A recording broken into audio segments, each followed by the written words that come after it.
আজকের ভিডিওতে সবাইকে স্বাগতম। আজকে যে বিষয়টা নিয়ে কথা বলতে চাই সেটা একটা কোর্স নিয়ে। একটা কোর্স এখানে আছে যেটা আমার মনে হয়েছে যে অনেকেরই জানা দরকার, অনেকেই জানতে চান। সেটা হচ্ছে আর্লি চাইল্ডহুড এডুকেটর।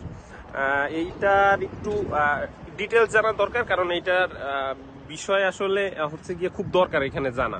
তো চলুন ইন ডিটেলসে মূল ভিডিওতে কথা বলি।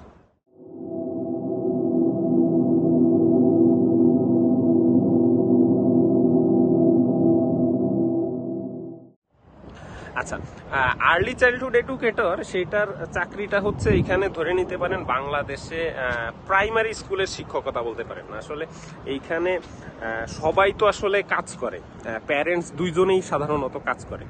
তো তাদের আসলে বাচ্চা তো কোথাও না কোথাও, ছোট বাচ্চা থাকলে কোথাও না কোথাও রাখতেই হয়। সুতরাং এই কনসেপ্টটা এখানে খুবই ডেভেলপড আর কি। সব বাচ্চাদেরই আসলে কি বলে, ডে কেয়ার বলেন। ডে কেয়ারটা দুইটা ভাগে ভাগ করা, ডে কেয়ার এবং ডে হোম। তো এই ডে কেয়ার এবং ডে হোমে যায়, এবং এইটা এইখানের এই কনসেপ্টটা খুবই ডেভেলপ হওয়ার কারণে এই ডে কেয়ার এবং ডে হোমগুলোও ডেভেলপ, এবং এইটার জন্য আলাদা কারিকুলাম আছে, শিক্ষকদের আলাদা হচ্ছে গিয়া লাইসেন্সিং এর ব্যবস্থা আছে, এবং হচ্ছে গিয়া এদের গভর্নমেন্টের এই বাচ্চাদের পিছনে সাবসিডিও আছে আর কি অনেক। তো এখন এই কোর্সটা সম্পর্কে জানাটা আসলে কেন জরুরি, কারণ হচ্ছে এইটা হচ্ছে গিয়ে যেহেতু লাইসেন্সিং জব, অন্য জবের তুলনায় আমার কাছে মনে হয়েছে যে এই জবটা পাওয়া একটু ইজি হইতে পারে। কারণ কি বলে, আপনি তো এটা কমন লাইন না, তাই না? যারা শুধুমাত্র লাইসেন্স আছে তারাই এই চাকরির জন্য এলিজেবল, এবং মেয়েদের জন্য এই চাকরিটা আমি দেখছি যে এখানে বেশ সুইটেবল।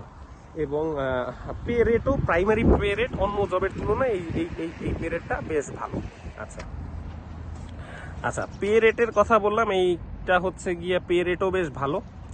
এবং আরেকটা বিষয় এটা যেটা ইনক্লুডেড এখন এইখানে হচ্ছে গিয়ে যারা স্পেশালি স্পাউস নিয়ে আসে তাদের হচ্ছে পোস্ট গ্রাজুয়েশন ওয়ার্ক পারমিটের সময় কিছু স্পেসিফিক জব রিকোয়ারমেন্ট এখানে নতুন দিছে। তো এবং সেইটা হচ্ছে গিয়া টিয়ার 0 এবং টিয়ার 1 ক্যাটাগরির জব লাগবে, এবং কিছু স্পেসিফিক ক্যাটাগরি টিয়ার 3 এবং টিয়ার 2 এর জব লাগবে। এখন টিয়ার 2 এর জবের মধ্যে এই আর্লি চাইল্ডহুড এডুকেটর জবটাও ইনক্লুডেড। তো কেউ যদি এখানে এসে এই পেশায় হচ্ছে গিয়ে মানে কি বলে থাকেন, তার স্পাউসদের ওয়ার্ক পারমিট নিয়ে আর টেনশন করা লাগবে না। তো এবং আরেকটা সুবিধা হচ্ছে এইটা যেহেতু লাইসেন্স জব এবং গভর্নমেন্ট এই জবটারে বেশ ফোকাস করে, সুতরাং এইটা আসলে 3টা ভাগে গভর্নমেন্ট ভাগ করছে। একটা হচ্ছে early childhood educator level 1, level 2 এবং লেভেল 3। আচ্ছা, লেভেল 2 এবং লেভেল 3 আপনার পরবর্তীতে কোনো ইনস্টিটিউশন থেকে আপনি পরবর্তীতে করতে পারবেন, কিন্তু লেভেল 1টা আপনি চাইলে কি বলে গভর্নমেন্টের ফ্রি কোর্স আছে, সেই ফ্রি কোর্সেই আপনি এনরোল করে এবং স্টুডেন্ট অবস্থাতেই আপনি এলিজেবল এই কোর্সটা করার জন্য। এই কোর্সটা করতে পারেন আর কি। আমি ডেসক্রিপশনে এইটা লিঙ্ক দিয়ে দেওয়ার চেষ্টা করব কোত্থেকে করা যায়, মানে আপনি কোন জায়গা থেকে রেজিস্ট্রেশন করে করতে পারবেন। কিন্তু আপনি বাংলাদেশ থেকে এটা করতে পারবেন না, এটা করার জন্য আজকে এখানে এসে আপনাকে করতে হবে। যখন আপনি রেজিস্ট্রেশন করবেন ওরা হয়তো আপনার স্টাডি পারমিটের কপি চাবে। তো এইখানে আসার পরে আসলে এইটা আপনি চাইলে করতে পারেন।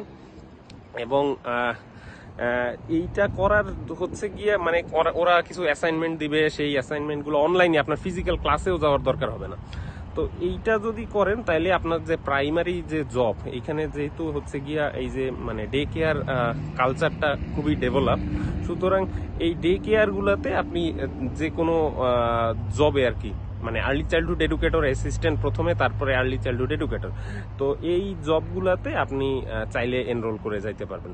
তো এই জবটা হচ্ছে গিয়া মানে কানাডাতে যেহেতু এডুকেশন এক্সপেন্সিভ এবং ট্রেনিং গুলাও এক্সপেন্সিভ, আমার কাছে মনে হয়েছে যে ফ্রি এই ট্রেনিংটা করলে এইটার উপকারিতাটা অনেক, মানে এটার ক্যারিয়ার প্রসপেক্টও আছে, আপনার ফ্যামিলির হচ্ছে গিয়া ভিসা ইস্যু বা ওয়ার্ক পারমিট ইস্যুগুলাও সলভ হইতে পারে, এবং হচ্ছে গিয়ে মানে জবের পে রেটটাও ভালো।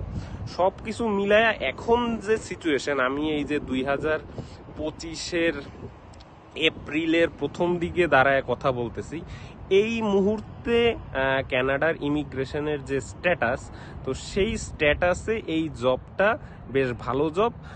যারা নতুন আসবেন তারা যদি এটা করতে পারেন, তো আশা করি হচ্ছে গিয়ে আর্লি চাইল্ডহুড এডুকেটর কোর্স সম্পর্কে কিছুটা আইডিয়া দিতে পেরেছি। আরও যদি ইন ডিটেলস আমার জানতে চান তাহলে আমাকে রিচ করতে পারেন। আজকে এ পর্যন্তই।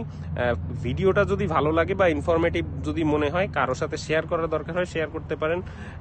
চ্যানেলটা সাবস্ক্রাইব করার অনুরোধ জানাচ্ছি। আজকে এ পর্যন্তই, অন্য কোনো দিন কথা হবে অন্য কোনো ভিডিওতে। সে পর্যন্ত সবাই ভালো থাকবেন।